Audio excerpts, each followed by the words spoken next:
Hello again, everyone, and welcome back to Reddit Aliens. I'm John, and as always, thank you so much for being here. Good topic, let's do it. What's the most bizarre or unexplained thing you've ever witnessed? Please remember to like, share, and subscribe. This was while visiting my grandparents in upstate New York one summer in the early to mid-90s. We were driving back to their place from our relatives late at night and stopped at a red light. I looked out the window down the cross street, and in the middle of the street was a fully grown female lion. Not a puma, but a straight-up lion. I said, "Lion," and pointed, and my grandparents also said something like, "Oh shit, that's a lion," and then drove off. I remember my grandpa calling the sheriff to report it, but they kinda just made fun of him, because why would a lion be wandering a small-ass town upstate? Even if it was just a puma, they hadn't lived in that area for more than a century by that point. In 2016, we had just moved back to the States after living overseas for 10 years. My daughter was born here but remembered nothing of it. When she was tiny before we moved away, we'd go to the local mall sometimes to the play area and to ride the carousel. One afternoon in September, we drove over there so she could see the old neighborhood, and we went by the mall. It was almost completely shuttered, signs gone, parking lot empty, only a couple of stores left. Food court shut down, carousel and play area gone. Even the theater across the road had closed. It was sad. This used to be a destination, a super mall. When we got home, I told my husband about it, and he wanted to see it. So the next day, he and I drove there. What I saw was the only thing that's ever caused me to gape, mouth open. Fully open mall, signs intact. Anchor stores still there. Every space had a store, full of people. Carousel going, play area full of kids, food court open. Across the street, the theater was lit up, and people all around. I was speechless, literally. My husband started to tease me, but saw the confusion on my face and stopped. We got back in the car and went home. My daughter fully thought I was joking until I took her back there. She was speechless. All of this is true. I don't know what happened that day, but it did happen. Neither my daughter nor I have viewed reality in the same way since. 1. Several years ago, I'd taken my son to school and was heading home. Suddenly, an animal came out of the trees on one side of the road and very quickly crossed in front of me. It was large, running on all four legs, and appeared to be sloped forward, like one of those dumb-looking cars that has much bigger wheels on the back than on the front. It looked wrong, and my brain couldn't process what kind of animal it could be. Still no idea. 2. Years before that, I was dating a woman who lived in a city a couple towns over from mine. It was about a 40-minute drive from me, and I often took a back road to get there. This road passed an old plantation that was a tourist attraction, so they had a big sign. Passing the plantation was a halfway point for me to go to her house. One night I was heading over and noted as I passed the big plantation sign, "Yay, halfway there," and continued down the road. A few minutes later, "Yay, halfway there," as I passed the big plantation sign. So that was weird. I was sitting on top of Mount Bonnell in Austin with a buddy of mine. This was probably back in '95 or so. But we were there just hanging out and talking, and we noticed a light that just seemed to be levitating, just floating, not moving at all for several minutes. Thought it was a helicopter, but it was close enough and there was no noise. Within a split second, it went diagonally upwards, shot backwards, and then back upwards, and it was gone. It basically made an upward Z pattern and was gone.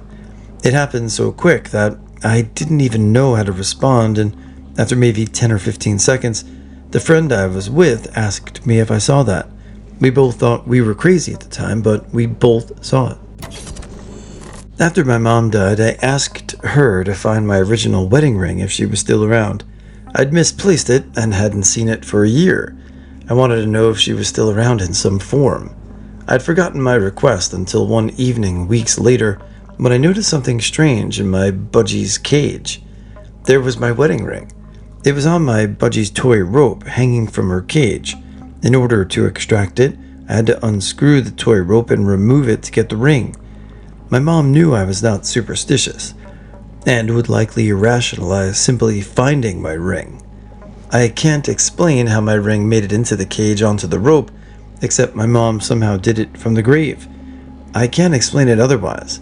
This is the only thing like this that's ever happened to me in 53 years on this planet. I maintain an open, critical mind.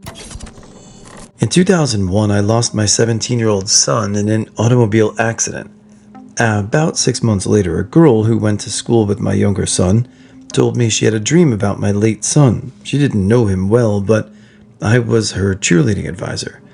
She said in her dream that he came into the room and asked her to do him a favor. Tell my mom I love her, I miss her, and I'm okay. About a year later, another girl who had gone to his school but wasn't really in his circle sent me an email. She had gotten my email from a family member of mine that she had recently met. She said she had a dream she needed to tell me about.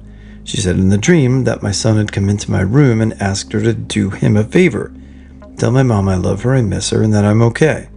I was very stunned, to say the least. A few months after that, one of his best friends called. She had joined the military after she graduated, and we hadn't spoken in a while. She wanted to check in on me, and she wanted to tell me about a dream she had. It was word for word the same dream. 3 people who didn't communicate with each other had the same dream with the same message to me from my son. ETA. Wow. Thank you all so much for your responses and caring thoughts. I do believe he sent the messages to me in a way he thought I would really get.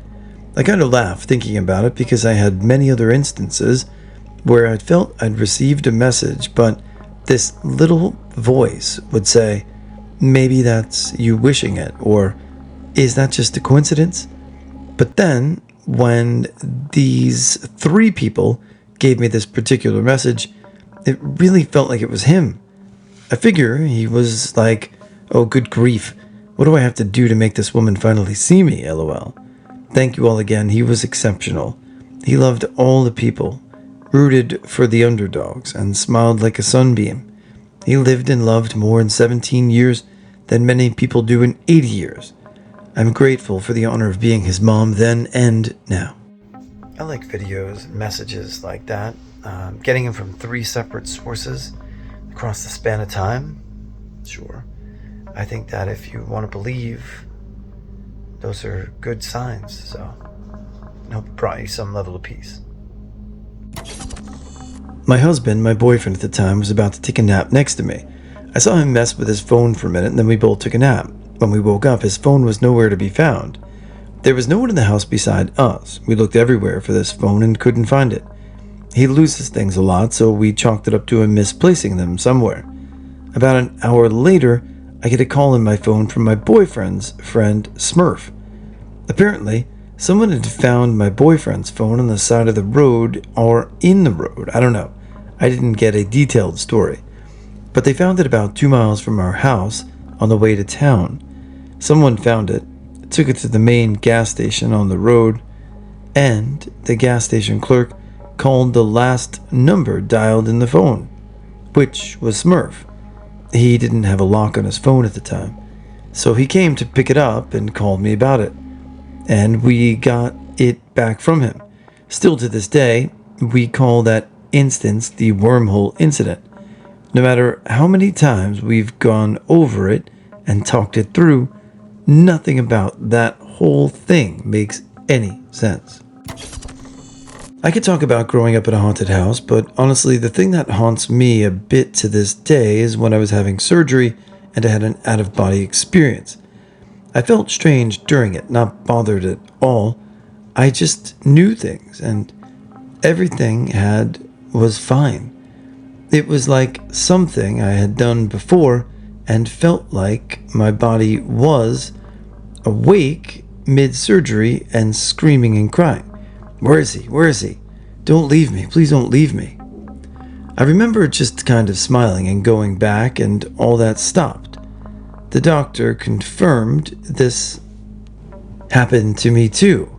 I was ranting about those things, then suddenly smiled and stopped, calmly apologized, and let them do their thing. Seeing yourself cry out for yourself out of your body was freaky as hell. and I have no idea what that could mean. It's like a horror movie body snatcher story. But I was the snatcher, or something, riding along with another person. It still creeps me out to this day. Years ago, while working late at a small-town radio station, I stumbled upon an eerie coincidence. I decided to air an oldies song that I'd remembered been humming all day. Not one of your usual tracks. Shortly after it started playing, an old man called in, his voice quivering with emotion.